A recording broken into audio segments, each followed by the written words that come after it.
Bem-vindo à conferência JNS, ministro Amichai Shikli. Shalom, Steve, e obrigado, Richab e Alex, e ao JNS pela oportunidade, pelo espaço. Obrigado a todos por estarem aqui conosco. Vamos começar falando sobre o antissemitismo e, com sua permissão, tratar de outros temas também. Como todos sabemos, houve um aumento do antissemitismo ao redor do mundo, mais recentemente em Montreal, no Canadá. Você alertou e avisou sobre isso diversas vezes. Qual é a sua resposta sobre como lidamos com um fenômeno como esse? Então, primeiro, em relação ao terrível incidente de ontem no Canadá, nós emitimos um alerta específico direcionado apenas para o Canadá. Há 3 meses, em março, dissemos que estávamos vendo exatamente os mesmos padrões que vimos na Austrália antes do terrível ataque em Bondi Beach. Nada foi feito no Canadá para impedir o antissemitismo e para conter o aumento de incidentes cometidos por islamistas radicais contra a comunidade judaica. Há inúmeros casos, incidentes de tiroteios em escolas judaicas, instituições judaicas e, infelizmente, nada foi feito. Além disso, precisamos falar sobre o incidente em que a policial foi quem atirou na vítima e sobre o treinamento das forças policiais. É preciso ter uma polícia eficaz para combater o terrorismo. Além disso, quando lidamos com as forças de segurança da comunidade judaica, elas não têm permissão para portar armas no Canadá. Nós também, lá em Michigan, qual é o significado de segurança armada? Isso pode prevenir incidentes horríveis. Então isso é muito, muito importante. Aliás, em Bondi Beach, na Austrália, eles podem portar armas, mas somente dentro das instituições. Mas como o evento foi na praia, eles estavam desarmados. Então é muito importante que as forças de segurança da comunidade estejam armadas. Isso pode salvar vidas, porque se eles tivessem armas em Bondi Beach, não levaria 12 minutos intermináveis de massacre para fazer alguma coisa. Certo? Então, com o Canadá, estava claro que isso estava prestes a acontecer. E eu espero que Kanye e seu governo façam alguma coisa. E a última coisa que quero acrescentar sobre o Canadá, prestem atenção, os piores incidentes. Canadá, Austrália, Grã-Bretanha, Manchester. O que Canadá, Austrália e Grã-Bretanha têm em comum? O reconhecimento de um Estado terrorista no meio de uma guerra contra o Hamas. Então, quando vocês pressionam o Hamas e reconhecem um Estado terrorista no meio da guerra, enquanto nossos reféns ainda estão nos calabouços, vocês estão fortalecendo essas forças radicais, prejudicando a comunidade judaica. Isso era algo que eu queria acrescentar. Vamos falar sobre o acordo com o Irã e seus sentimentos sobre isso. Você sabe, há críticas de que ministros do gabinete estão se manifestando contra o acordo. Como você responde? Eu até ouvi que estamos falando contra o presidente, o que é falso. Nenhum ministro do gabinete falou contra o presidente Trump. Eu estava apoiando o presidente Trump antes do seu primeiro mandato. Eu estava apoiando abertamente o presidente Trump enquanto Biden era o presidente e fui muito criticado por apoiar Trump abertamente. Eu acho que nunca tivemos um amigo assim na Casa Branca, nunca tivemos um amigo assim, e é duvidoso se vamos ter alguém como ele no futuro na Casa Branca. Então, primeiro eu quero agradecer pela embaixada em Jerusalém, pelas colinas de Golã, pelos acordos de Abraão, por Qasem Soleimani, pelo Rising Lion, pela guerra que travamos juntos. Precisamos ter um bom olhar, precisamos ter Ayin Tova, precisamos ter perspectiva, proporção e enxergar o quadro geral o tempo todo. O quadro geral é positivo, é positivo. Agora, em relação ao acordo, tudo bem ter discordâncias. Esses não são os mesmos estados. Existe Mundial. A América está sediando o Mundial, a Copa do Mundo. Você tem eleição em novembro. Você tem os preços do petróleo. Você tem todas essas coisas que estão na mente do presidente americano. E eu estou vendo só, sei lá, talvez 10% do quadro. Então nós entendemos completamente. Mas eu acho que há uma grande diferença entre acabar com a guerra e aliviar as sanções. Porque aliviar as sanções, todos nós sabemos exatamente o significado e as consequências amanhã de manhã. Você vai suspender as sanções hoje e amanhã já tem os salários para o Hezbollah no Líbano. E então, amanhã de manhã, a indústria de mísseis balísticos estará renovada. Certo? As instalações nucleares também estão sendo reparadas. A ideologia do regime de terror no Irã, que massacrou dezenas de milhares de pessoas inocentes no Irã, muito mais do que as vítimas israelenses, muito mais. Os iranianos são as principais vítimas do regime de terror no Irã. Isso não é o Irã. O regime no Irã, isso não. É uma tirania, é uma ditadura, é um regime de terror. E as sanções devem continuar. Porque cada centavo que for para esse regime será usado diretamente para o terror, para armas, para a destruição em massa, para a instabilidade de toda a região. Isso é muito, muito maior do que a questão entre nós e o Irã. E mais uma coisa. O principal motivo pelo qual apoio o Trump é porque quando Biden estava no comando, os Estados Unidos estavam tão fracos, e Trump mudou a situação. E quando olhamos para nosso irmão mais velho, vocês, americanos, queremos que a América seja forte. Acho que isso é do interesse de todo o hemisfério ocidental. E eu acho que esse é o caso. Esse é o caso. E você nunca, nunca deve vacilar diante desse terrorista. Nunca. Isso é em relação ao acordo. E talvez mais uma coisa em relação ao Líbano. Se o Líbano é um Estado soberano. Então eu tenho uma pergunta. Como o Irã decide se haverá um cessar-fogo no Líbano, sim ou não? Irã é Irã e Líbano é Líbano, não é o mesmo Estado. E quando você diz que precisamos de um cessar-fogo no Líbano por causa do Irã, você está dizendo que o Irã é soberano, é o verdadeiro soberano no Líbano. E isso é um desastre para a soberania do Líbano. Um desastre para a soberania do Líbano. E nós e o governo libanês estamos na mesma página. Queremos que o Líbano seja um Estado soberano. E queremos que o Hezbollah seja destruído. É isso. Obrigado. E eu sei de outra coisa que você menciona bastante e que te preocupa, que é o novo eixo do mal, como você chama, verdade, que inclui Paquistão, Catar e outros.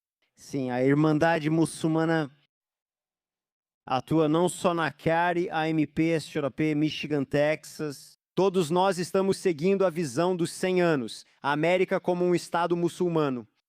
Todos nós conhecemos os planos. Tudo já foi dito nas mesquitas em Michigan. Estamos vendo o que está acontecendo agora em Nova York com Mamdani, que transformou a prefeitura da cidade de Nova York em uma mesquita. Nós vimos isso.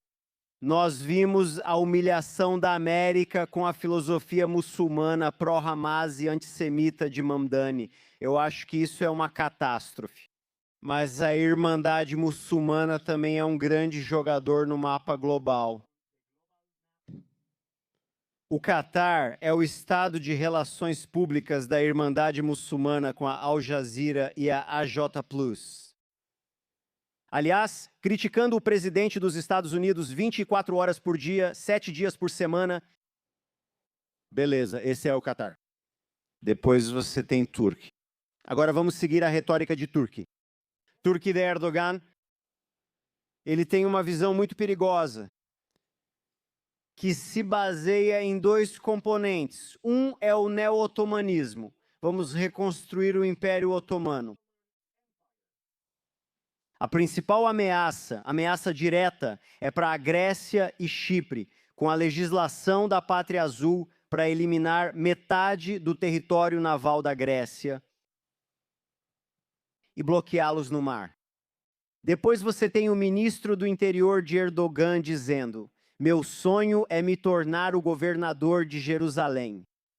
Então eles querem que Jerusalém volte a ser uma província no novo Império Otomano. E todos falam a mesma coisa, dizendo o que fizemos na Líbia, o que fizemos na Somália e o que fizemos na Síria, vamos fazer na Palestina. Nós chamamos de Israel. Mas essa é a linguagem de Erdogan. Então isso é uma coisa. E a segunda coisa é a visão islamista do califado. É um império otomano religioso. E o principal protagonista agora é Ahmed Ashara. Ahmed Ashara Jolani, o terrorista de terno, foi enviado para a Síria por Abu Bakr al-Baghdadi, o chefe do ISIS, que foi eliminado pelos Estados Unidos. Então, estamos dizendo agora que Ahmad al-Shara, só porque está usando um terno, mudou sua filosofia, mudou seus pontos de vista. Não vimos o que aconteceu com os alauítas, não vimos o massacre dos drusos, não vimos o massacre dos curdos. Podemos confiar num líder da Al-Qaeda e do ISIS para governar o estado da Síria e ser um parceiro? Não, não podemos. Não podemos. E eu acho que a Turquia de Erdogan e a Síria de Bashar al-Assad agora são muito mais preocupantes do que o Irã. A era do Império Xiita do Irã, Assad, Síria e Hezbollah acabou. O novo eixo é o eixo da Irmandade Muçulmana da Turquia de Erdogan, Síria e Catar.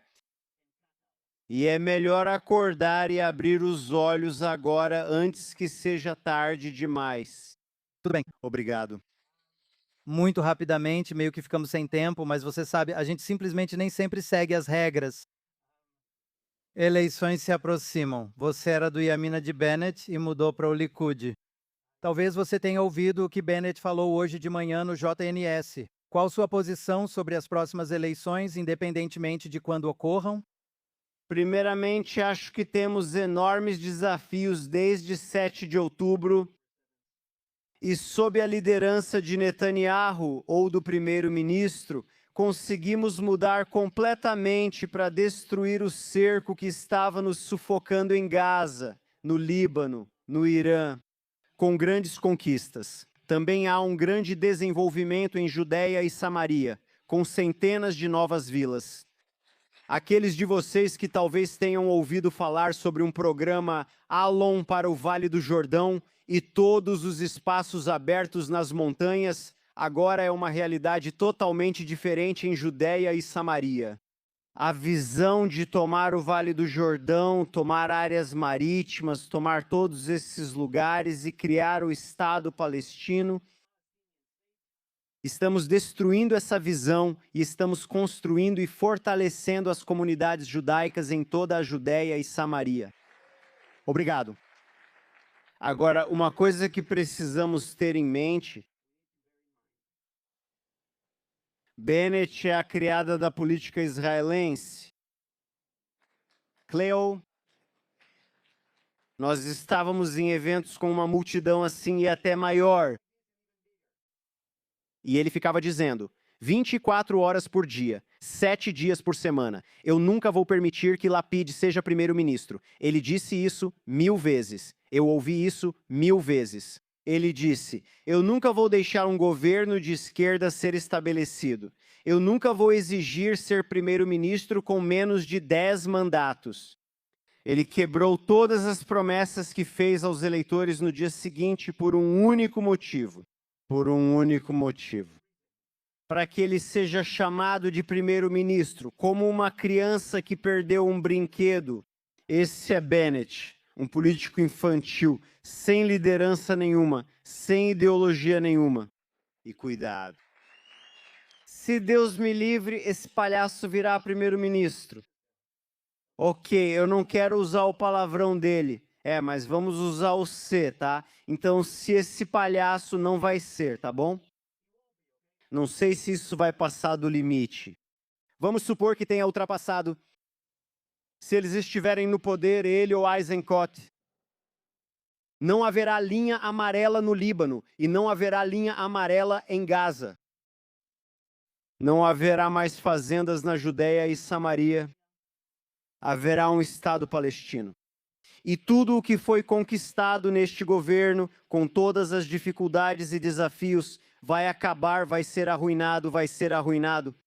E, portanto, devemos garantir um governo de direita que continue construindo em Judéia e Samaria, que se mantenha forte nas fronteiras contra o Hamas, contra o Hezbollah.